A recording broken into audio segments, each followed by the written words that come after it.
ప్రకాశం జిల్లా అద్దంకి నియోజకవర్గం పంగలూరు మండలం తూర్పు తక్కెళ్లపాడు గ్రామంలో రాష్ట్ర విద్యుత్ శాఖ మంత్రి గొట్టిపాటి రవికుమార్ పర్యటించారు. 20 లక్షలతో నిర్మించిన కమ్యూనిటీ హాల్ను ప్రారంభించిన మంత్రి లబ్దిదారులకు రాజముద్రత కలిగిన నూతన పట్టాదారు పుస్తకాలను అందజేశారు.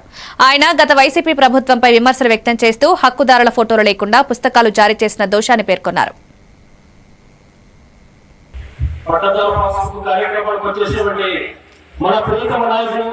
మంత్రివర్యులు గౌరవ శ్రీ డాక్టర్ బాలవీరేంద్ర స్వామి గారికి, అదేవిధంగా మన ప్రకాశం జిల్లా కలెక్టర్ రాజబాబు గారికి, కందుకూరు సబ్ కలెక్టర్ గారికి, వేదిక మీద ఉన్నటువంటి అధికారులకి, ప్రజాప్రతినిధులకి, ఇక్కడికి వచ్చిన రైతులకి, ప్రతి ఒక్కరికి స్వాగతం సుస్వాగతం, ధన్యవాదాలు. గత వైసీపీ ప్రభుత్వంలో పట్టదారి పాస్బుక్ మీద జగన్ గారి ఫోటో ఉండేది. కేవలం పబ్లిసిటీ పిచ్చితోటి వేల కోట్లు దోచుకున్నారు. అదేవిధంగా నవరత్నాల పేరు చెప్పి ప్రతి ఒక్కరిని, మనలాంటి అమాయక ప్రజలందరినీ దోచుకొని వారిని ఇంకా నిరుపేదం చేశారు. అదేవిధంగా పంగలూరు మండలంలో రైతులకి కూటమి ప్రభుత్వం అండగా ఉంటుంది.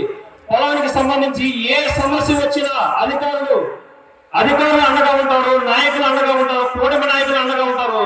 కాబట్టి మన కూటమి ప్రభుత్వం ఎన్నికల ముందు ఏవైతే హామీలు ఇచ్చారో సూపర్ 6 పథకాలు సక్సెస్ఫుల్ గా మన ప్రభుత్వంలో అమలవుతూ ఉన్నాయి. కాబట్టి మీరు ఎవరికి భయపడద్దు.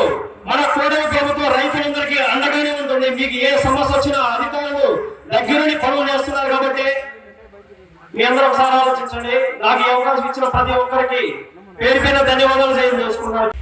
పట్టదారు కార్యక్రమానికి వచ్చేసేటువంటి